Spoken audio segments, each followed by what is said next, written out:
자, 그래서 오늘은 지난 시간에 배웠던 중세국어 그냥 간단하게 마무리하면서 저기 토믹 좀 들어가 보도록 할게요. 혹시 자습서 없는 사람 손?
자, 봅시다. 다시. 자, 그래서 요 세종어제국민정음에서 우리가 좀 살펴봐야 되는 요 문법들 쌤이 다 적어놨는데 여러분들 요거는 복습을 정말 많이 해야 돼요. 그래서 참 내가 요거 백지로 이거 필기 아무것도 안 돼 있는 거 톡에 올려준다고 했는데 안 올려줬는데 여러분들 그리고 내가 나중에 수업 끝나고 나면은 그냥 원래 흰종이 이거 그냥 아무것도 안 적혀있는 필기 그거 여러분들한테 보내줄 테니까 따로 여러분들 한번 좀 적어보세요. 알겠지? 그냥 보고 그냥 적는 거야. 그래서 그걸 반복해서 좀 무식하겠지만 계속 적고 하다 보면은 나중에 그냥 여기 있는 본문이 아니라 그냥 생전 처음 보는 중세국어 문장이 나오는데 그거를 읽고도 이게 지금 문법이 이렇게 적용된 거구나 라는 걸 우리가 좀 알 수 있어요. 알겠죠? 자, 그래서 요 개념적인 부분들을 여러분들이 좀 복습을 많이 해주셨으면 좋겠어요. 지금 아직 시간 있으니까. 알겠죠? 자, 그래서 세종어제국민정음이라고 하면은 여기에 지금 생종 엉쟁 했을 때 여기 지금 음가 없는 이음 동그라미로 채워줍니다. 맞죠? 자, 그 다음에 요 초성에 여린 히읗이 나오는 글자는 우리 한자음 중에 없어요. 근데 그럼에도 불구하고 여기 여린 히읗 적혀 있는 거 이런 거 전부 동국정식 표기라고 했습니다. 자, 동국정식 표기는요, 현실적인 한자음 표기가 아니고 비현실적인 한자음 표기입니다. 왜 비현실적인 한자음 표기냐면 표기하려는 목적 자체는 중국어의 원음에 가깝게 적으려고 했지만 실제로 우리가 발음하는 이 한자음과는 다르기 때문에 비현실적인 한자음 표기라고 했어요. 자, 다음 밑에 나라 말싸움이 긴기게 다른 문자어로 서로라고 했을 때 나라에 지금 관용격 부사 시옷 들어가 있는 거. 그 다음에 나라에는 뒤에 히읗 중성체온 사라져 있습니다. 알겠죠? 자, 그 다음에 말씀이 이어졌기 중귀해서 지금 이게 원래 우리 지금 현재 발음으로는 중이야. 맞죠? 자, 그런데 그때는 듀이라고 적었단 말이야. 왜 듀이라고 적었는데 국외음화가 일어나기 전이기 때문에 그렇습니다. 맞죠? 그 다음에 중귀에라고 했는데 우리 지금 현대어로 따지면 중국과 달라야. 중국과 달라. 그래서 뭐뭐와 과가 붙는 조사 는 부사격 조사입니다. 자, 그래서 부사격 조사인데 의미로 따지면 비교의 의미를 가지고 있는 부사격 조사이기 때문에 우리가 비교 부사격 조사라고 얘기한다고 했습니다. 자, 다음 달아는 다르다에서 나왔는데 다르다의 활용형인데 불규칙적으로 활용된 형태라고 했습니다. 자, 그래서 그때 당시에는 달아라고 해서 리을 이응 활용형으로 썼는데 우리 지금 현대국어에서는 어떻게 쓴다고 했어? 리을 활용형으로 써서 달라라고 얘기한다고 했어요. 자, 다음 문자와로 서로 할 때 문자 동국정식 표기. 자, 그 다음에 서로 모음조합, 음성모음이 서로 만나 있는 형태입니다. 이 서로가 왜 모음조합냐고 하면은 우리 지금 현대국어에서 쓸 때 서로라고 한단 말이에요. 서로. 그런데 서로는 어는 음성모음, 오는 양성모음이기 때문에 안 맞아. 그래서 그때 당시에는 앞에가 음성모음이면 뒤에도 음성모음으로 맞추어졌다 라고 얘기했습니다. 자, 다음 사마띠 아니할세. 사마따라고 하는 건 우리 지금 말로 하면 통하다. 자, 그래서 사마따라고 할 때 간이 사마에서 지금 치읓 받침이다. 치읓 받침. 원래 기본형이야. 그런데 여기에 D라고 해서 자음으로 시작되는 아이가 있고 이어적기가 될 수 없는 환경이다 보니까 치읓 받침이 뭘로 표기가 되어 있다? 시옷으로 표기되어 있다. 왜? 팔종성법 때문에. 맞죠? 자, 종성에는 8개의 글자만 쓸 수 있다는 거. 자, 그 다음에 아니할세라고 했을 때 원래 아니하다야. 아니하다인데 거기에 리을세가 붙으면 어떤 의미가 된다? 아니함으로 라는 의미가 된다고 했어요. 자, 다음 이런 전차로 이런 이유로 어리석은 의미 이동. 백성이 니르고자 할 바가 있어도 니르고자 홀페이셔도 니르고자 우리 지금으로 하면 이르고자 뭐가 안 되어 있어? 두음법칙이 안 되어 있어요. 맞지? 자, 다음에 홀페이셔도 요거 제일 중요하다고 했습니다. 자, 홀페이셔도는 원래 기본형은 뭐야? 아래아가 붙어 있는 하다입니다. 기억나요? 아래아가 붙어 있는 하다는 우리 지금으로 따지면 하다, 행위를 하다라는 의미가 있고요. 아가 붙어있는 하다는 어떤 의미가 있다고 했어? 형용사로서 많다라는 의미가 있다고 했어요. 맞죠? 자, 그래서 기본형은 뭔데? 지금 아래아가 찍힌 기본형입니다. 하다의 하. 거기에 플러스 오가 붙어있는 형태입니다. 이 오는 뭔데요? 선어말 어미입니다. 그럼 어떤 선어말 어미인데 관형절의 목적어와 피수식어가 서로 동일함을 나타내는 것인데, 자, 이 관형절 그러니까 니르고자 할까지가 발을 꾸며주고 있는 관형절이란 말이야. 맞죠? 자, 그러면 뭘 이루고자 하는데 어떠한 발을 이루고자 하는 것이기 때문에, 자, 이 바가 이 관형절의 문장의 목적어이기도 하면서 수식받는 피수식어이기도 하다고. 자, 그래서 그것이 동일하다는 걸 나타내는 게 바로 오입니다. 그 다음에 할 빼이셔도 할 리을 우리 관형사용 어미로서 쓰고 있죠. 우리 지금 현재 현대국어에서도 관형사용 어미 리을 붙여서 쓰고 있습니다. 맞죠? 자, 관형사용 어미 리을 뒤에서 우리 된소리대기 일어난다고 했는데 왜 여기 여린 뒤에 된소리 부호 붙어 있었던 흔적들이 남아있기 때문입니다. 알겠죠? 자, 그래서 요 된소리 부호 때문에 우리가 이걸 발음할 때 빼로 발음하게 됩니다. 자연스럽게. 왜? 닫힌 소리이기 때문에. 자, 그 다음에 할 바가 있어도 이 말이야. 자, 그래서 이 바는 지금 의존명사죠. 이 하다의 꾸밈을 받는 의존명사 거기에 플러스 주격조사가 붙어가지고 할 바가 있어도, 자, 있어도 우리는 지금 있다라고 하지만 그때는 어떻게? 이시다라고 했습니다. 자, 그래서 이시어도가 합쳐져서 이셔도. 자, 그 다음 마침내. 마침도요, 마치다의 맞다야. 마치다의 맞다. 예전에는 맞다라고 했어요. 자, 그런데 이 맞다의 맞이라는 어간에 음이라고 하는 뭐가 붙었어?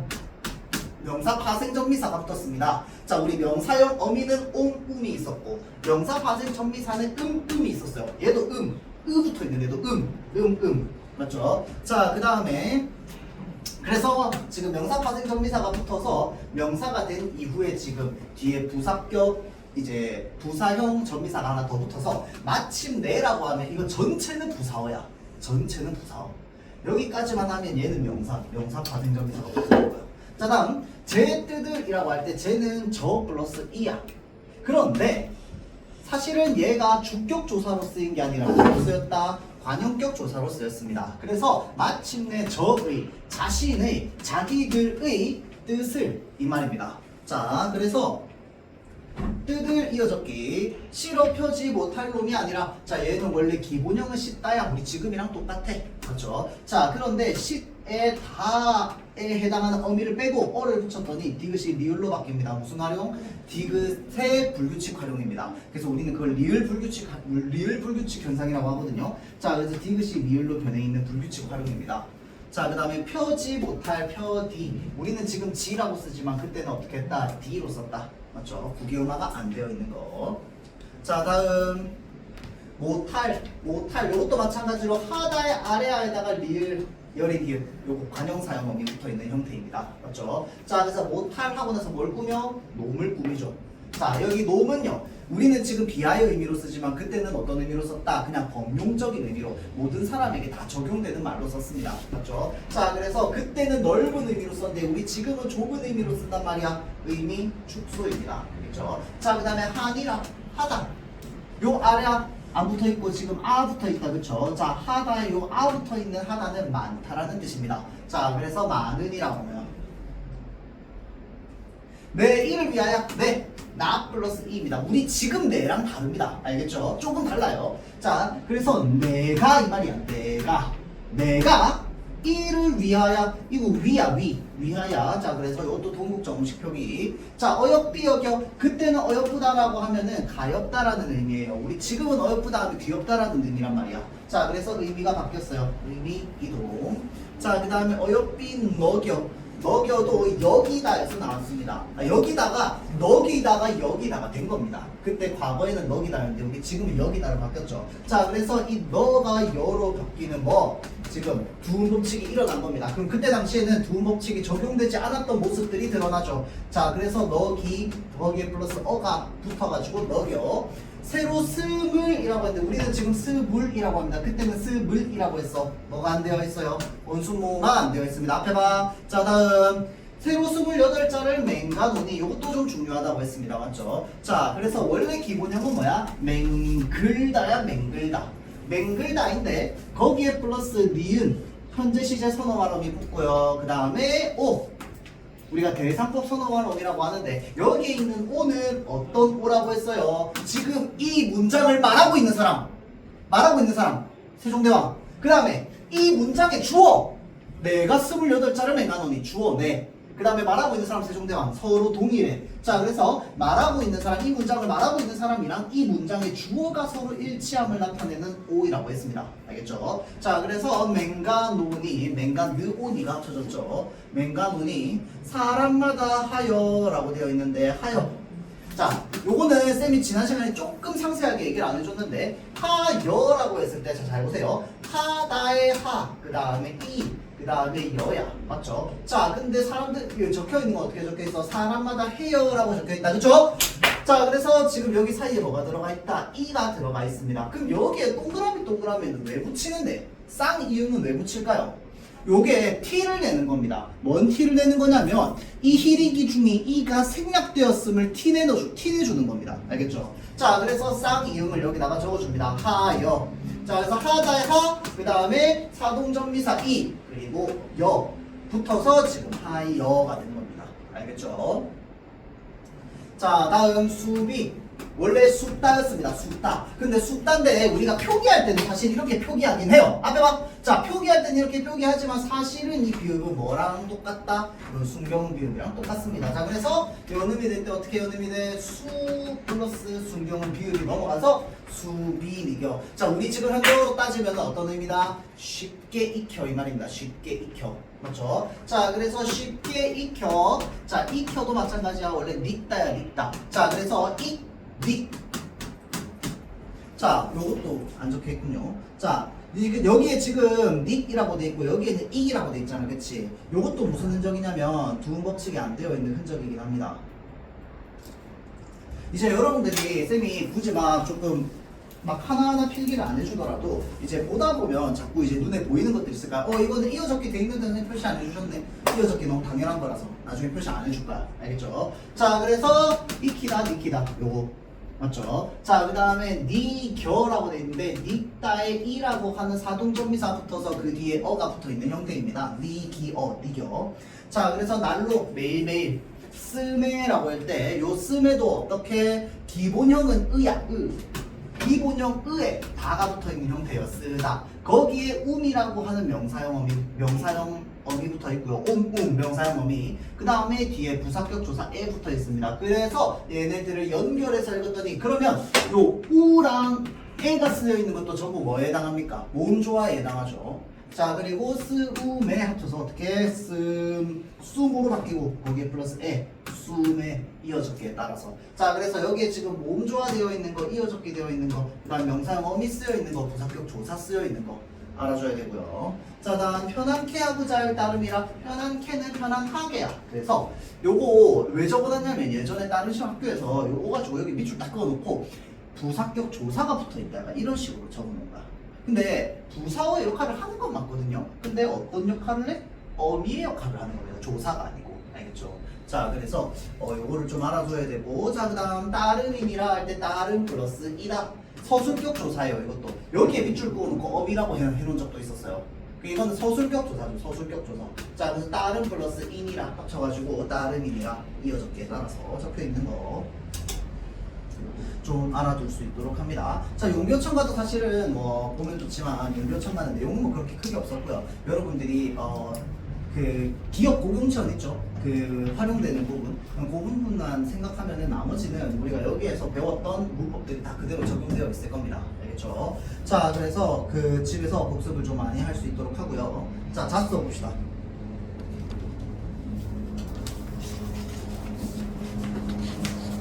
자습서 없는 사람이 먼저.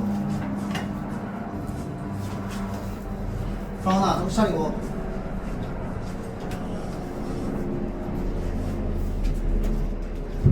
자, 송민국 가볼게요. 90페이지. 자, 그래서 지난 시간에 쌤이 이 중세국어 부분은 자습서 문제 좀 풀라고 했거든요. 그 중세국어 부분 혹시 자습서 문제 좀 풀어본 사람? 풀었어요? 푼 사람 손. 오, 넌 뭐지? 손 한 명 안 들었네. 언서야. 자, 봅시다. 191페이지. 자, 했어요. 자, 그래서 풀면서 질문거리나 이런 것들 생기면 질문 많이 좀 해주세요. 나한테도 되고, 원장쌤한테도 해도 되고요. 자, 그래서 이 얘기 왜 하냐면, 지금 이제 내가 이제 재능선생님 가시고 나서 지금 반을 맡아서 하게 되게 한 4-5개 정도를 반을 맡아서 했어요. 근데 지금 이 반을 제외하고 나머지 모든 반에서는 질문이 있었단 말이야. 근데 이 반에서만 뭔가 공부할 때 질문이 없어요. 근데 내가 다 알면 질문 굳이 안 해도 됩니다. 알겠죠? 근데 이제 오늘 다 숙제를 했다고 하니까 하긴 했구나. 처음에 오늘 다 안 해올 줄 알았어요. 공부를 하는 건가 싶기도 하고 했어요. 자, 근데 여러분들이 이제 내가 스스로 공부를 하면서 스스로 질문거리들이나 이런 것들을 좀 많이 만들어내는 건 좋은 것입니다. 알겠죠? 나한테든 원장쌤한테든 질문 많이 할 수 있도록 하고요. 자, 우리 지난번 그 시험 기간에 여러분들 시조 파트 하지 않았나요? 맞죠? 시조 했습니다. 자, 그래서 그냥 간단하게 적을 필요는 없고요. 다시 한번 떠올려보는 의미로서 여러분들 중간고사 때 시조 한번 봤을 텐데, 이 시조라고 하는 거는 언제부터 시작이 된 것이냐라고 하면은 역사적 흐름을 우리가 좀 생각해 봐야 돼. 그러니까 우리가 잘 생각해 보면 그때 당시에 이런 사람들의 문화를 우리가 도대체 왜 배우는데? 를 생각해 봐야 돼요. 왜냐면 여러분들 이거 지금 학교 진도 나갔잖아. 맞지? 진도 나갔죠? 그러면 이거 정철이 누구한테 썼는지 알잖아. 누구한테 썼어요? 임금한테 썼어요. 맞죠? 선조 임금한테 썼어요. 근데 두 사람 나이 차이가 혹시 몇 살인지 압니까? 당시에 정철은요 거의 80대 가까이 되는 노인이었고요. 선조는 10대였어요. 10대, 20대. 엄청 젊을 때였어요. 자, 그런데 우리 지금으로 따지면 80대 노인이 10대, 20대 젊은이한테 이런 진짜 막 무슨 물 같은 얼굴이 편하실적 몇 날 있고 막 이런 걱정하면서 막 그 편지 쓰는 거 여러분들 본 적 있어요? 없잖아. 맞지? 자, 그래서 이렇게 뭔가 우리 지금으로 보면 굉장히 기이한 형태처럼 느껴지는 이런 문학들을 우리가 그럼 지금 시대에 왜 배우는데? 라고 할 때 그때 사람들이 가지고 있었던 이 사고방식을 배우는 거나 마찬가지입니다. 알겠죠? 자, 그래야지 여러분들이 나중에 고등학교 3학년 올라가면은 이제 뭐 수능이든 모의고사든 내가 생전 처음 보는 고전문학들을 읽을 거 아니야. 여러분들이 읽게 되는 어차피 그 긴 형태의 고전문학은 전부 조선시대 때 쓰인 겁니다. 왜냐하면 조선 이전에 쓰인 것들은 긴 게 별로 없어요. 왜냐하면 우리말을 표현할 글자가 거의 없었기 때문에. 자, 그래서 거의 대부분 조선시대 때 쓰인 건데, 그러면 도대체 그 시대 사람들은 왜 그런 관점을 가지고 글을 썼는가에 대해서 우리가 좀 생각을 해보자면, 자, 그 시조라고 하는 문학 자체는 어떻게 유교라고 하는 어떤 사상에서부터 얻어나온 겁니다. 그럼 유교는 언제부터 우리나라에 들어왔는데? 유교는 언제부터 우리나라에 들어왔어요? 혹시 압니까? 유교 언제부터 들어왔어요? 느낌상 수진 언제부터 들어왔어요? 아이, 우리 땅에 나라 몇 개 된다고 참. 자, 조선시대 때 우리나라의 어떤 정서가 유교였단 말이야. 그러면 그 전 세대로 넘어가 보면 고려시대였겠지. 고려시대를 지배하고 있었던 철학은 뭐였습니까? 불교였어요. 불교. 물론 유교는 종교는 아닙니다. 불교는 종교긴 하지만 종교이면서 동시에 뭐이기도 했냐면요, 삶의 양식이기도 했어요. 불교는 이게 불교적 마인드를 가지고 살아가는. 그런데 이 신라시대, 고려시대를 지나오면서 이 불교적인 마인드를 가지고 있었던 우리 이 땅 안에 이 중국에서부터 스멀스멀 피어 올라오던 이 유교라고 하는 학문이 우리나라에 조금씩 들어오게 된단 말이야. 고려시대 때.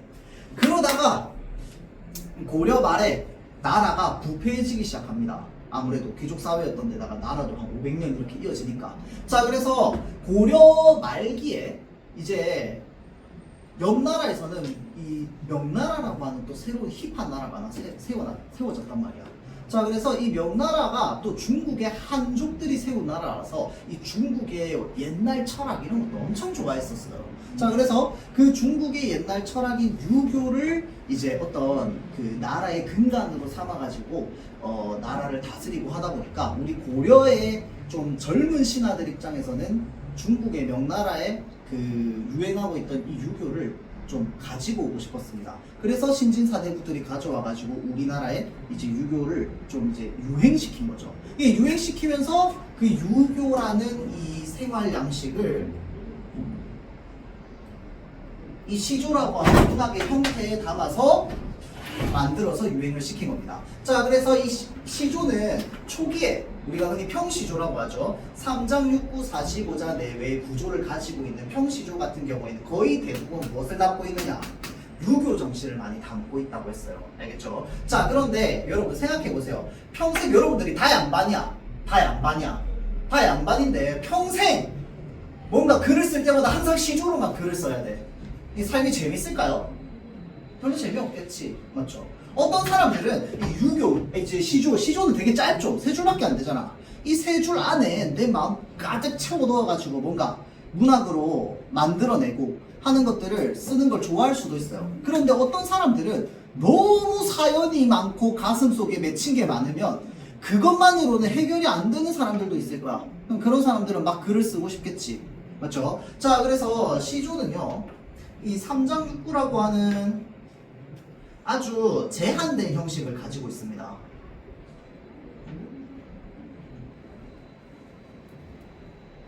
너무 짧아. 그리고 유교 정신만 얘기하는 거 너무 지루해. 나 그거 말고 다른 것도 얘기하고 싶은데 나 억울한 사연, 나 유배당했는데 나 너무 억울해. 또는 내가 임금 진짜 좋아하고 사랑하고 난 정말 충성을 다할 수 있는데 날 안 좋아해. 이럴 때, 자, 그래서 자신이 가지고 있는, 또는 뭐 그런 것도 있습니다. 내가 살아가고 있는 현실이 너무 가난하고 힘들어요. 가난하고 힘들어서 버티기가 힘들어. 그래서 내가 뭔가 글을 쓰고 싶은데 이거는 3줄로는 도저히 안 끝나. 쫙. 자, 그래서 우리는 이러한 제한된 형식을 좀 탈피하고 싶어하는 사람들이 있었어요. 자, 그래서 시조의 형태를 벗어나서 우리가 흔히 가사문학이라고 합니다.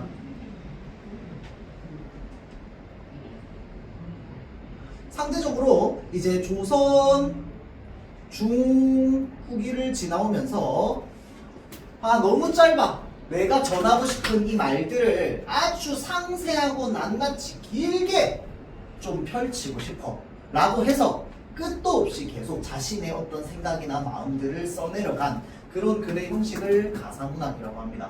그러면 이 제한된 이 시조의 형식을 완전히 다 깨버렸느냐 라고 하면 그건 아닙니다. 어느 정도 지킨 부분이 있었어요. 자, 그래서 이 제한된 형식 3.69, 그 다음에 뭐 45자 내외, 그 다음 또 뭐 있느냐, 사음보, 마지막 종장의 첫 음보는 3음절로 고정되어 있는 거.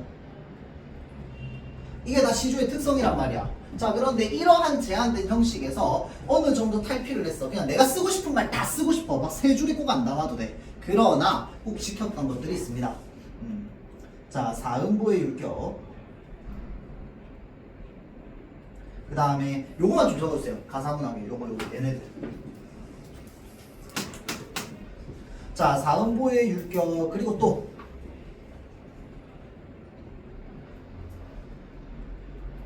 마지막 행의 첫 음보는 3음절로 고정되어 있습니다. 어느 정도 100% 다 그런 건 아니긴 한데 거의 대부분. 이게 약간 우리나라 문학의 좀 특징이야. 그 현대시로 넘어와서 약간 좀 그래요. 그래서 맨 마지막 줄에 제막 내가처럼 빡 내가 전달하고자 하는 정서 빡 전달하는 그런 내용들이 그 이육사의 청포도도 보면 약간 그런 식으로 구성이 되어 있어요. 자, 그래서 가사문학이 이 시조에 제한된 형식을 탈피해가지고 쓰고자 하는 마음이나 생각들을 길게 풀어낸 글들이지만 어떠한 것들은 좀 지켜지고 있다. 사음보의 율격을 가지고 있는 부분, 그 다음에 마지막 마지막 행의 첫 음보는 삼음절로 고정되어 있는 부분은 그대로 그대로 좀 유지가 되고 있습니다. 자, 그래서 주로 가사문학은 어떤 내용? 사랑의 마음. 요게 이 가사문학 중에 또 여성이 쓴 이제 그 허균의 누나인 현한서람이 쓴 가사문학도 있거든요. 규원가라고. 자, 그래서 그런 거 같은 경우에는 이제 그 남편이 맨날 저기 그 술집 가가지고 기생들이랑 놀고 나한테 안 오는 그 못된 남편이 있어요. 그 남편에 대한 원망을 막 드러내는 그런 사랑에 대한 노래도 있고요. 그 다음에 강호에서의 삶. 여러분, 강호가 뭡니까? 강호가 뭐예요?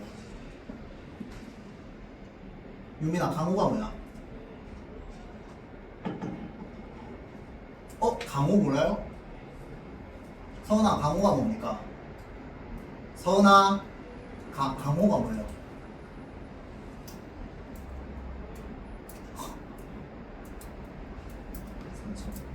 자, 그래서 강호는요, 우리가 한자로 따지면 강강자에다 호수호자, 그냥 자연을 뜻합니다. 이게 자연은 자연인데 어떤 자연이냐면 이제 이 유교적 이상을 따르고 있는 사대부들이 자신의 유교적 정신을 실현하고자 하러 들어가는 그런 공간, 자연 공간을 강호라고 합니다. 강호. 자, 그래서 이거는 자연이에요. 이 자연 속에서의 삶이 너무 좋아가지고 막 신나서 얘기하는 가사문학도 있습니다. 뭐 상중곡이라든지 뭐 이런 작품들.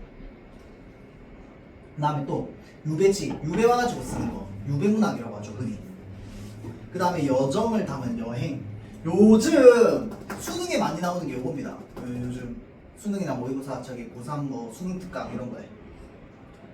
자, 여행지에서 어떤 감흥을 느끼는 그런 부분들이 좀 많이 나옵니다. 자, 그래서 그런 것들이 좀 특징이다 라고 보면 되고요. 자, 여기 송미인곡 한번 봅시다. 자, 여기 필기 좀 할게요. 충신, 연주, 지사.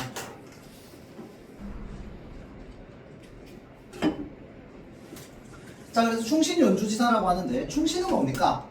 충성스러운 신하죠. 충성스러운 신하. 연주는 뭘까요? 연주. 연은 이제 어떤 사랑을 담은 마음. 연입니다. 연애하다 할 때 연자. 사랑. 자, 그 다음에 주는 주인이에요. 주인. 자, 그러면 충신의 입장에서 주인은 누구밖에 없을까요? 왕밖에 없습니다. 맞죠? 자, 그 충신의 입장에서 주인은 왕밖에 없어요. 유민아 앞에 보세요. 자, 충신의 입장에서 주인은 왕밖에 없습니다. 자, 그래서 충신으로서 임금에 대한 사랑을 노래하는 글을 바로 뭐라고 하냐면 충신연주지사라고 합니다. 뭐라고요? 거기 돼 있어. 그러면 알아서 좀 피해서 좀 적어주세요. 학교 필기할 건데 왜 자주 써야 돼 있죠? 알아서 피해서 좀 해주세요. 자, 그래서 충신연주지사입니다. 쌤은 어차피 수업할 때 저기 공문을 필기 많이 안 하니까 괜찮아요. 자, 그래서 충신연주지사인데 특히나 송미인곡, 사미인곡 이런 것들 있죠. 사미인곡. 이거 말고도요, 충신연주지사는 아주 많은데 이 본문과 관련되어 있는 또는 이 정철이 쓴 글과 관련되어 있는 사미인곡, 송미인곡. 그 다음에 이 사미인곡과 송미인곡이 사실은 형태가 그 앞전에 어떤 다른 사람이 쓴 가사문학이 있거든요. 거기에서 형태를 좀 빌려온 겁니다. 그래서 그 세 작품이 총 비슷한 형태를 가지고 있어요. 뭐냐면요, 첫 번째는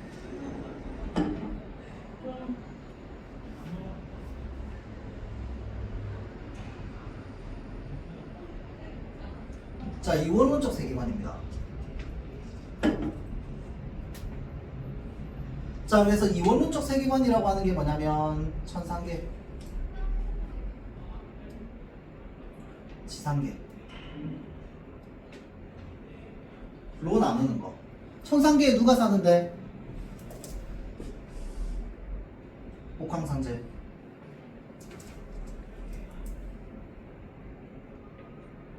다음 선녀, 신선 이런 사람들 살죠. 지상계에는 우리 보통 일반적인 사람들 삽니다. 맞죠? 자, 그래서 천상계에 사는 어떤 인물이 지상계로 내려오는 이런 것들을 우리는 어떤 설화라고 하느냐?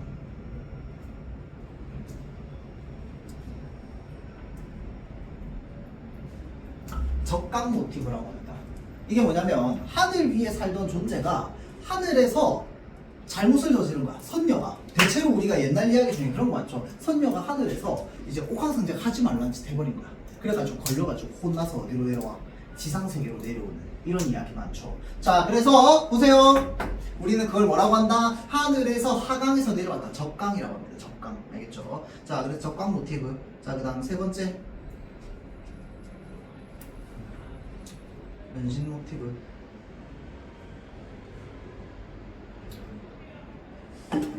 자, 그래서 여기 본문 마지막에 보면은 뭐가 나옵니까? 차라리 죽어서 이제 낙원이 되어서 님의 창에 본듯이 비치리라, 또는 구준비가 되어서 이제 님에게 가리라, 뭐 이런 식의 내용이 나오잖아. 그쵸? 자, 그래서 그게 뭐냐면 지금 내가 다른 걸로 변신하는, 내가 다른 것으로 변하는 그런 모티브가 송미인국에도 있고 어디에도 있느냐? 사미인국에도 있습니다. 알겠죠? 사미인국에서 내가 호랑나비 돼가지고 날아가겠다, 뭐 이런 내용이 나와요.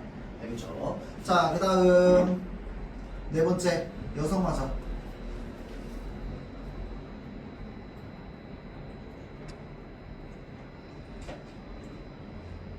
여성화자의 등장입니다. 자, 쓰는 사람은 남성이야. 쓰는 사람은 남성인데 이 여성화자를 제시해서 어떻게 내가 사랑하는 사람을 기다리는, 또는 내가 사랑하는 사람을 찾아가고 싶어하는 그런 마음들을 애절한 말투로서 드러내고 있습니다. 맞죠? 자, 그래서 이런 것들을 좀 이제 이런 것들이 드러나는 게 좀 특징이다 라고 보면 돼요. 알겠죠? 자, 그래서 혹시 학교에서 그 송미인국 설명하면서 사미인국에 대한 이야기를 좀 하셨나요? 선생님이 학교에서? 뭐라고요? 하기는 했는데 안 했다는 거야? 그러니까 거의 안 했다는 건 뭐야? 그냥 이제 사미인국의 속편이다 정도까지만 얘기했다 그 말이죠. 오케이, 알겠습니다. 자, 그래서 송미인국이라고 하면은 속이 이어지다라는 거예요. 자, 그래서 사미인국의 속편으로 쓰인 게 바로 송미인국이죠. 사미인국은 내용이 되게 길어요. 근데 송미인국은 그것보다 좀 짧죠. 보겠습니다.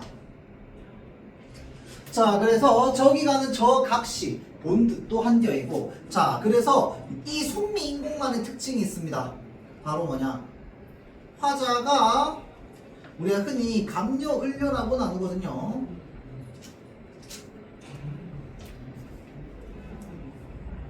그게 뭐냐면 첫 번째 여성화자, 두 번째 여성화자가 등장하는 겁니다. 첫 번째 여성화자, 두 번째 여성화자가 등장하는 거예요. 자, 그래서 자, 주로 내용, 사연은 누가 얘기합니까? 두 번째 여성화자가 사연을 얘기합니다. 자신의 사연을 얘기하면 첫 번째 여성화자는 주로 뭐 해줍니까? 들어주고, 공감해주고, 조언해주죠. 맞죠? 자, 그래서 지금 저기 가는 저 각시, 본뜻도 한겨이고 라고 하면서 지금 저기 가는 저 각시가 보여. 맞죠? 자, 그래서 이 저 각시가 누구다? 두 번째 여성화자, 을려입니다. 여인 2. 자, 그래서 감려 을려라고도 하고 그냥 이제 뭐 여인 1, 여인 2 이렇게 봐도 됩니다. 자, 그래서 천상의 하늘 위에 배국경을 어찌하여 이별하고 라고 되어 있는데, 자, 이 배국경이라고 하는 게 바로 뭐야? 이 천상계의 이미지죠. 자, 이 말에서 이 작품 안입니다. 작품 안, 여러분들 작품 안이야. 작품 안에서 천상 배국경을 어찌하여 이별하고 라고 얘기를 하니까 이 각시가 원래 있어야 하는 곳은 어디라는 거야? 그 배국경이라는 거야. 맞죠? 자, 그런데 이 작품 안에서 배국경이라고 하는 공간은 원래 누가 있는 곳이야? 옥황상제, 선녀, 신선들이 있는 곳이란 말이야. 맞죠? 자, 그래서 천상계의 공간인데 저 각시가 분명히 배국경에 있어야 되는데 어찌하여 그것을 이별하고 해가 다 저문 날에 누구를 보러 가시는고? 라고 이야기를 하죠. 자, 그러니까 아니 이 두 번째 여성화자 끌려, 그러니까 이 선녀님은 도대체 왜 하늘에 안 계시고 지금 땅에 계신가? 라고 하면서 첫 번째 여성화자가 두 번째 여성화자를 이제 쳐다보고 이야기를 하는 겁니다. 해가 다 저물었어요. 어떤 이미지? 굉장히 쓸쓸한 이미지야. 혼자 있는 외로운 이미지죠. 애상적 분위기라고 하는데 여러분들 애상이 무슨 말입니까? 애상은 그냥 쉬운 말로 그냥 좀 슬픔 정도로 보면 돼요. 알겠죠? 슬픔, 부정적인 감정. 자, 그래서 해가 다 저물어 있는 날에 누구를 보러 도대체 가시느냐 라고 이야기를 하죠. 자, 그래서 지금 가시는 고라고 되어 있는데 요 고는요, 지난 시간에 우리 배웠는데 혹시 기억납니까? 의문형 어미 뭐뭐 하는 고라고 하면은 뭐야? 설명 의문문이었죠. 자, 그래서 물어보는 겁니다. 해가 다 져본 날에 도대체 누구를 보러 가십니까? 자, 그랬더니 너여이고, 자, 여기서부터 해서 지금 누구의 사연 시작이야? 여인 이의 사연이 흘러나오고 있죠. 너로구나. 이내 사설이라고 되어 있는데 우리가 고전문학 보다 보면 사설이라는 말이 자주 나옵니다. 사설은 뭔데요? 나의 사연이 담긴 이야기, 사연이 담긴 썰 정도로 생각하면 돼. 알겠죠? 자, 그래서 나의 사연이 담긴 썰을 좀 들어보십시오.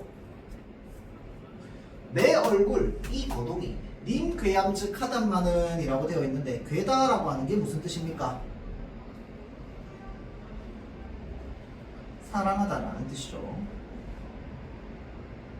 자, 그래서 여기서 말하고 있는 거, 내 얼굴 이 거동이. 자, 그런데 이 얼굴이라고 하는 게 사실은 우리 지금은 얼굴을 여기 부분만 얘기하지만 그때는 얼굴이 뭘 뜻한다고 했어? 이 몸의 형태 전체를 얘기한다고 했잖아, 그치? 그러니까 내 전체 모습이, 내 행동이 님이 날 사랑해 줌직하건만은 어쩐지 나를 보시고 너로구나 여기실 때 나도 님을 믿어서 군뜻이 전혀 없어. 자, 그래서 나를 보시고 너로구나 여기실 때 나도 님을 믿어서 군뜻이 전혀 없어. 자, 그러니까 군뜻이라고 하는데 우리 군것질할 때 군 무슨 뜻입니까? 군것질할 때 군이랑 똑같은 뜻 군이거든. 군것질 쓸데없는 이라는 뜻입니다. 무슨 말인지 알겠죠? 덧붙여진 쓸데없는. 자, 그래서 나도 님을 믿어서 군뜻이 전혀 없다라고 하는 건 뭐냐면 별 뜻 없어, 다른 뜻 없어. 그냥 나는 순수하게 님이 좋아서 어떻게 했느냐? 아량이야 교태 어지럽게 떨었단 말이야. 무슨 말인지 알겠죠? 자, 그래서 나는 님을 믿어서 아주 순수한 마음을 가지고, 잘 보이지만 순수한 마음을 가지고 아무 별다른 뜻 없이 아량 교태를 어지럽게 하였는데, 자, 그래서 내가 생각할 때, 여인이가 생각할 때, 내가 사실은 여기에 나와 있는 이 썰로만 보자면 사실은 이 여성 화자, 두 번째 여성 화자가 뭐 한 거랑 똑같은 거야? 차인 거랑 똑같은 거야. 그러니까 내가 사랑하는 남자를 만났어. 신나가지고 가서 막 이거를 떨었어. 근데 뭐 한 거야? 갑자기 나 차인 거야. 나 왜 차였지? 집에 가서 곰곰이 생각해봐. 아씨, 내가 그때 애교 떨면 좀 그랬나? 라고 생각하는 거 아니야. 맞죠? 자, 그래서 아량이나 교태 어지럽게 하였던 그게 바로 내가 생각하는 이별의 이유였던 것 같아. 그래서 내가 그렇게 막 발랄하게 하는데 반기시는 앞빛이, 나를 반겨주시는 앞빛이, 얼굴빛이 옛날과 얘와 어찌 다르신고? 자, 옛날과 달랐습니다. 뭐가 됐어? 태도가 변했어요. 옛날엔 받아줬는데 왜 안 받아주지? 사랑이 변했나? 라고 생각하는 거죠. 혹시 내 문제인가? 그래서 내가 누워서 생각하고 일어나서 또 해야 하니, 해다라고 하는 거 생각하다. 우리 지금으로 따지면 헤아리다 정도로 생각하면 돼요. 헤아리다. 그래서 여기에 해에 미음 붙이면 햄 이러면 생각이야. 그렇죠? 자, 그래서 누워서 생각해보고 일어나서 또 헤아려보니 내 몸에 지은 죄가 내 잘못인가 봐. 내가 뭐 잘못했나 봐. 근데 생각해봤는데 뭘 잘못했는지 모르겠지만 내가 지은 죄가 산같이 쌓여있대요. 내가 님이 날 마음에 안 들어 할 만한 이유가 이만큼인가 봐 라고 생각하는 겁니다. 그렇죠? 자, 내 몸에 지은 죄가 산같이 쌓여있으니 하늘, 요거 여러분들 자주 나옵니다. 이 별표 요거 자주 물어봐요. 하늘이라 원망하며 사람이라 허물할까? 라고 하는 건 허물하다라고 하는 게 뭐야? 누군가의 탓을 얘기하는 겁니다. 네 탓이야.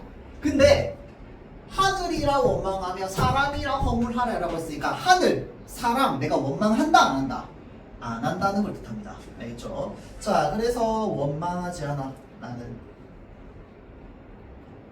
당신들을, 다른 사람들 탓하지 않아. 하늘 탓하지 않아. 그런데 자, 여기 잘 보세요. 분명히 남탓 안 한다고 했어요. 근데 서러워서 풀쳐야니 서러워서 다시 풀어서 한번 생각을 해보니 조물의 탓이로다. 조물주 신의 탓이로다 라고 얘기합니다. 이거 탓하는 거 아니에요? 신을 탓하는 건 맞지. 근데 신을 탓한다는 건 또 뭘 탓하는 걸까요? 그냥 나의 운명을 탓하는 겁니다. 무슨 말인지 알겠죠? 그러니까 나는 남 탓 안 해. 뭐 탓해?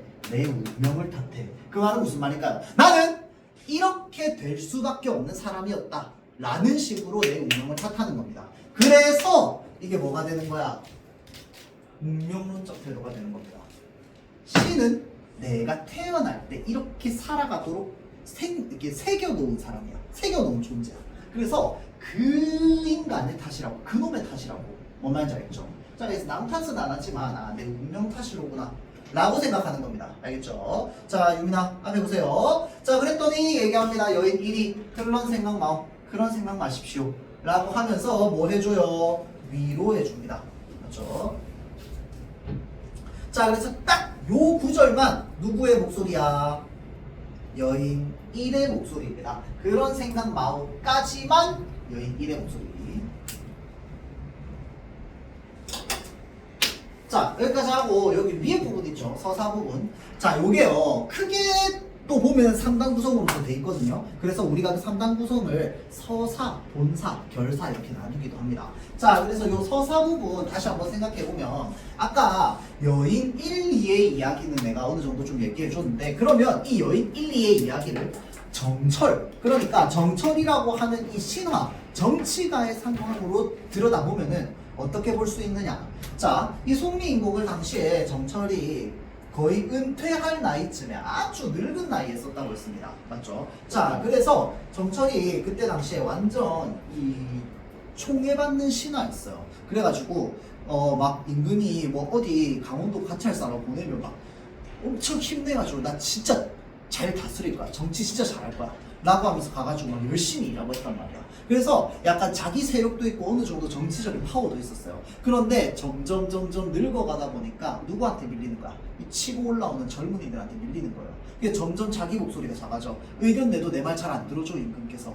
점점 자신의 입지가 좁아질 즈음에 그냥 이제 임금께 구합니다. 저 그냥 이제 시골 내려가서 그냥 살겠다, 은퇴하겠다 라고. 근데 보통 진짜 아끼는 신하가 그렇게 은퇴한다고 얘기하면 그래 잘 가라 이렇게 얘기할까요?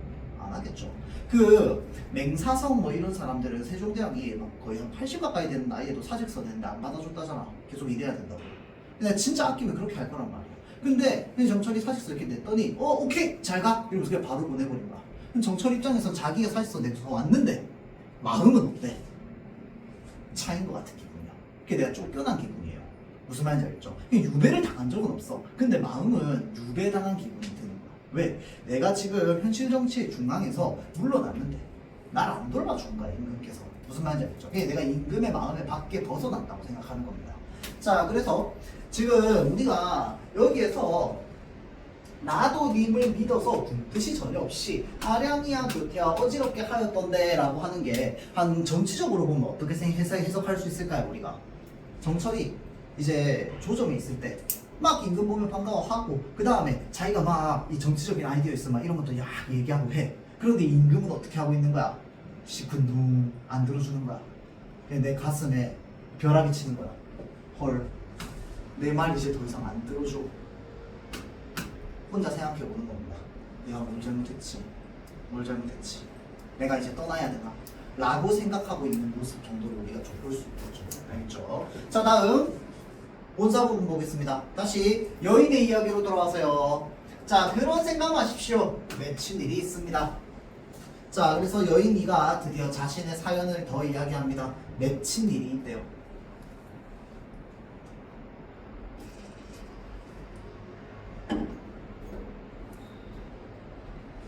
자, 그래서 님을 모셔이셔 님의 일을 내 알거니. 자, 그게 내가 님을 모셔봐서 내가 님의 어떤 사정을 잘 알고 있는데, 님의 사정을 잘 알고 있는데 물 같은 얼굴이 편하실 적 몇 날 있고, 이 물 같은 얼굴이라고 하는 건 아주 맑은 얼굴이겠다, 그렇죠? 자, 그래서 그 얼굴이 편하실적이 몇 날 있고 라고 하는 건 평소에 편하실적이 많이 없어. 그래서 평소에 내가 뭐 해줬어? 많이 보살펴 드렸단 말이야. 그래서 그런 것들을 또 누가 하고 있는지 이런 것들을 걱정하고 있는 거죠. 자, 그래서 물 같은 얼굴이 편하실적이 몇 날 있고 춘한 고열에 춘한 고열 춘은 뭐야? 봄이죠. 한은 뭐야? 추위 찰 한자야. 고열 열은 그게 말 그대로 열기죠. 뜨거움. 고는 고통스럽다. 쓰다 이 말이야. 자, 그래서 봄날의 추위와 여름날의 열기는 어찌하여 지내시며 봄날의 추위와 여름날의 더위는 어떻게 지내시고 계신가? 추일동천 가을날과 겨울날에 이건 하늘인데 그 가을날과 겨울날의 하늘은 쌀쌀하고 춥겠죠. 자, 그래서 가을날과 겨울날의 추위는 누가 메시는가? 자, 그 다음 죽조반 조석은 얘와 같이 세시는가? 옛날과 같이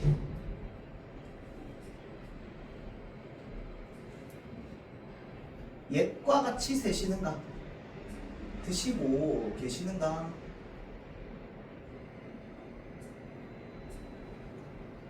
자, 그래서 물 같은 얼굴이부터 해가지고 요렇게 표시되는 기나긴 밤의 잠은 어찌 자시는고 어찌 주무시는고 라고 해서 자, 지금 님에 대한 뭘 하고 있어? 걱정하고 있는 부분이죠. 자, 잘 보세요. 내가 쫓겨났어. 내가 물러났어. 또 내가 차였어. 근데 난 지금 뭐 하고 있어? 님에 대한 걱정하고 있습니다. 아이고, 어떡하노?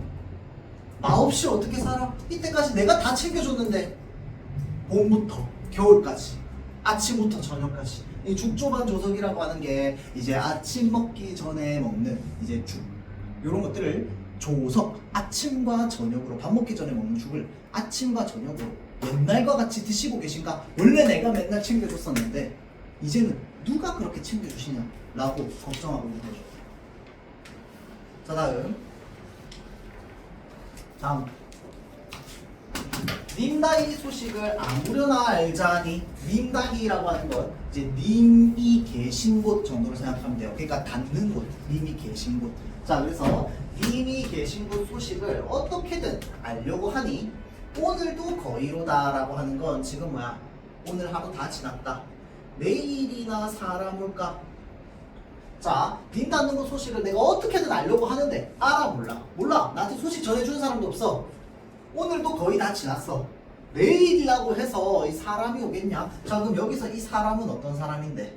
님의 소식을 전하는 내가 기다리는 사람이야. 그런데 나를 찾아와 안 찾아와? 안 찾아오는 겁니다. 알겠죠? 자, 그래서 오늘도 거의 지났고 내일이나 사람 오겠냐? 내일 돼도 사람 오지 않아.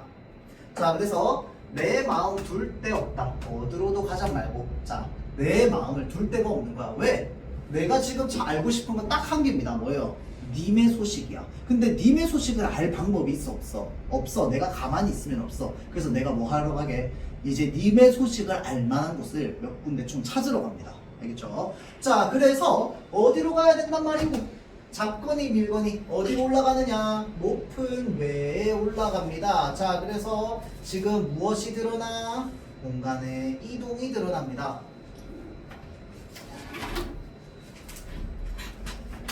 그러니까 이제 시상전개야. 시상전개. 이 화자가, 그러니까 작가가 실제로 올라갔던 게 아니라 이 이야기 속에서 화자가 님 계신 곳에 대한 소식을 얻고 싶어서 지금 높은 산 위로 올라갔습니다. 자, 구름은 커니와 안개는 무슨 일인고? 자, 구름은커녕 안개는 또 무슨 일이냐? 라고 하는 게 무슨 말이야? 자, 내가 누구를 보고 싶어서, 누구의 소식을 알고 싶어서, 님의 소식을 알고 싶어서. 그런데 님과 나는 가까이 있어? 멀리 떨어져 있어? 멀리 떨어져 있어. 그래서 어디 올라가? 산 위로 올라가. 님이 좀 잘 보일 만한 곳으로 올라가서 님이 계신 곳을 좀 바라보려고 했더니 뭐가 보입니까? 구름과 안개가 보이죠. 자, 그러면 구름과 안개가 보인다는 건 님 닿는 곳은 보여 안 보여? 안 보인다는 뜻입니다. 자, 그래서 나와 님의 사이를 가로막는 장애물, 나에게는 부정적인 대상입니다. 구름과 안개가. 자, 그러면 요게 이제 현실 정체로 넘어오면 어떻게 우리가 바라볼 수 있냐면 내가 님 닿는 곳 소식을, 그러니까 님 계신 곳 소식을 알려고 하는데 막는 거 아니야, 가운데서.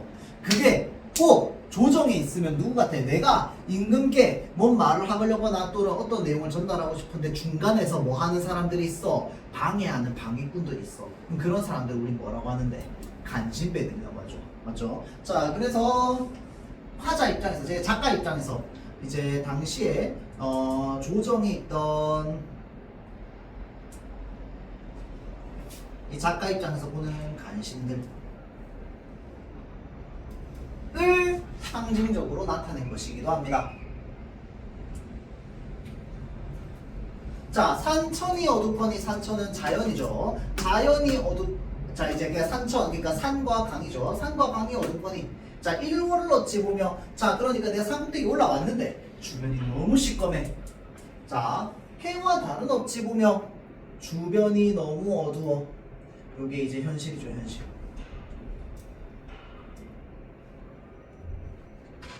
화자가 처한 현실이기도 하고 작가가 처한 현실이기도 합니다. 화자가 처한 현실은 뭐야? 지금 너무 사방이 시꺼매서 해와 달도 안 보인다.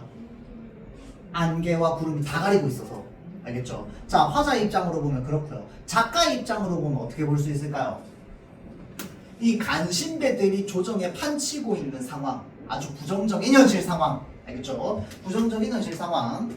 자, 그 다음에 1월. 자, 해와 달은요, 해와 달은 임금을 상징합니다. 왜 그런데? 하늘에 단 한 개밖에 없는 존재이기 때문에 그렇습니다. 자, 그래서 1월은 하늘에 단 하나밖에 없는 존재이기 때문에 임금을 상징합니다. 자, 그러니까 산천이 온천지 어두워. 구름과 안개 때문에 아무것도 안 보여. 해와 달이 보여, 안 보여? 안 보이는 지금 어떤 상황을 얘기하고 있습니다. 화자 입장에서. 어찌 보겠냐? 당연히 안 보이지. 그 말은 무슨 말이야? 내가 임금께 다가가려고 해도 이런 장애물 때문에 너무 시꺼매서 다가갈 수가 없어 라고 얘기하는 겁니다. 자, 다음 지척을 모르거든. 지척은 아주 짧은 거리, 아주 가까운 거리를 지척이라고 하죠. 그러니까 너무 방해꾼들이 방해가 심해서 뭐도 안 보여. 내 주변도 안 보인다는 거야.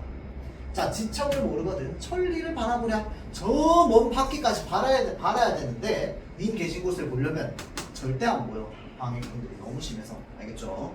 자, 그래서 차라리 어디로 이동하느냐? 여기 물가로 이동합니다. 다시 공간 이동.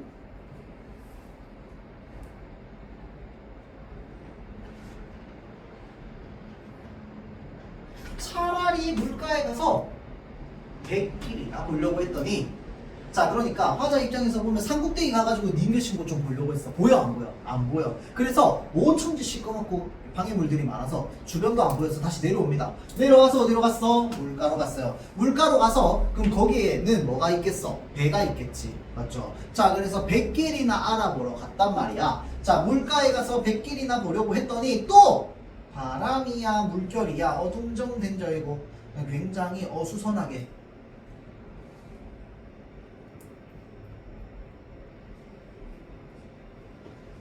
있는 거죠. 그 말은, 자, 구름, 안개, 바람, 물결 전부 뭐 하는 거? 내가 님에게 가려고 하는 어떤 마음이나 상황을 전부 막고 있는 장애물입니다. 날 방해해요, 자꾸. 자, 그래서 나는 그래, 오케이, 알겠어. 지금 꼭대기 올라갔더니 안 보여. 그래서 내가 물가에 가가지고 배 좀 타고 그러면은 님을 보러 가고 싶어. 갔더니 바람이랑 물결이 너무 심해가지고 배가 뜰 수가 없는 상황. 자, 거기에 플러스 추가적으로 사공은 어디 가고 빈배만 걸려는고. 자, 그러니까 이제 이 배를 노저어줄 사공도 안 보여. 배들만 여기 막 물가에 있는 거야. 자, 그러면 이렇게 배들만 물가에 있는 이러한 모습이 무엇을 더 심화시키냐면요, 화자가 느끼는 쓸쓸함이죠. 이런 것들을 더욱 더 많이 느끼게 합니다. 자, 그래서 우리는 이런 것들을 뭐라고 한다? 객관적 상관물이라고 합니다. 그 혹시 학교에서 객관적 상관물 얘기했어요? 오케이. 자, 그럼 옆에 필기 좀 합시다. 첫 번째, 감정이입. 두 번째, 화자와의 정서 대비. 세 번째, 화자의 정서 환기.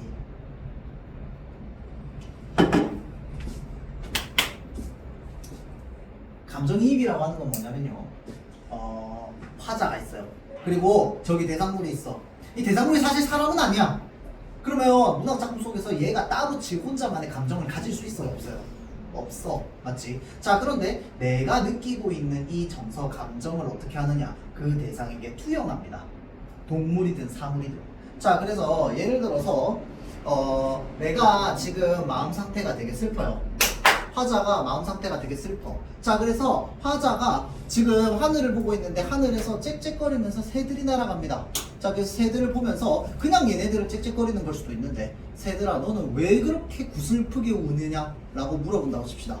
자, 그러면 사실은 새들이 구슬픈지 안 슬픈지 알아? 몰라. 그리고 심지어 문학작품 속에서는 저 새들이 슬플 수 없어. 맞지? 자연물이니까. 자, 그런데 그들이 슬프다고 얘기하는 건 사실은 누구 정서야? 화자의 정서죠. 맞죠? 자, 그래서 우리는 이러한 형태로 이제 정서를 표현하는 것을 감정이입이라고 합니다. 내가 가지고 있는 감정이 저들에게 들어가는 거야. 그래서 감정이입이라고 하면서 또 동시에 다른 말로 뭐라고 하냐면 동일시라고도 얘기합니다. 왜냐면 내가 가지고 있는 감정과 저들이 가지고 있는 감정이 서로 동일하다는 걸 얘기하기 때문이야. 동일시. 알겠죠? 자, 그 다음 화자와의 정서 대비는 주로 어떻게 드러납니까? 나는 슬퍼. 근데 쟤네들은 너무 기뻐 보여. 그러면 내가 가지고 있는 슬픔이 저들 때문에 뭐가 될까요? 훨씬 더 정서가 극대화됩니다. 정서 극대화. 예를 들면 그런 거죠. 나는 솔로야. 그런데 크리스마스 날 길에 나갔더니 오천지 사람들이 다 손잡고 걸어가고 있어요. 그래서 내가 솔로라서 외로운 이 감정이 저 손잡고 있는 저들을 보니까 더 외롭게 느껴지는 거야. 어제는 안 그랬는데. 무슨 말인지 알겠죠? 자, 그래서 그렇게 내가 정서를 더 극대화해서 드러납니다. 그러니까 저 대상과 나의 비교를 통해서 나는 저러지 못하기 때문에. 그 다음 화자와의 정서 관계는 뭐냐면요, 환기가 무슨 말이냐면요, 떠오르게 하다 이 말입니다.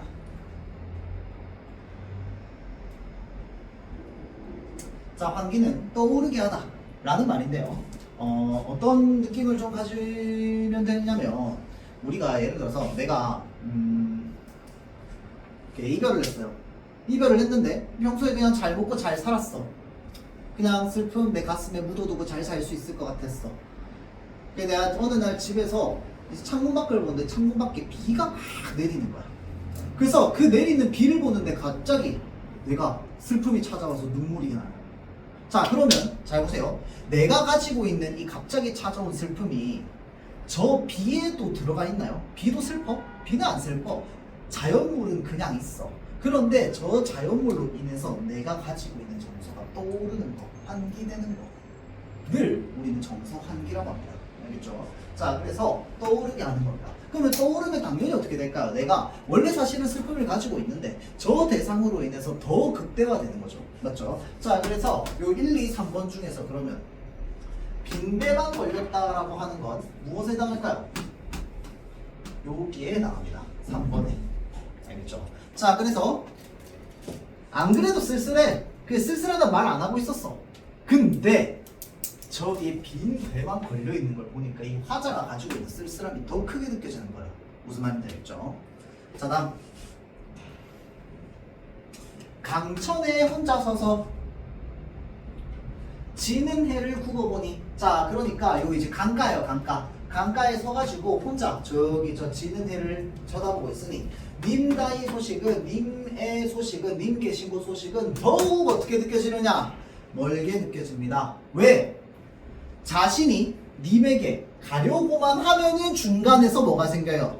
방해꾼들이 생기잖아. 맞죠? 자, 그러다 보니까 이 작품에서 나오는 방해꾼들 뭐 있었어? 구름, 안개, 그리고 바람, 물결. 맞죠? 자, 그래서 그런 방해들만 있다 보니까 내가 님이 계신 곳 소식을 알기가 더 어렵다 라고 이야기를 하는 거죠. 자, 그래서 일단 여기까지 끊고요. 잠깐 쉬었다가 다음 시간에 하도록 할게요.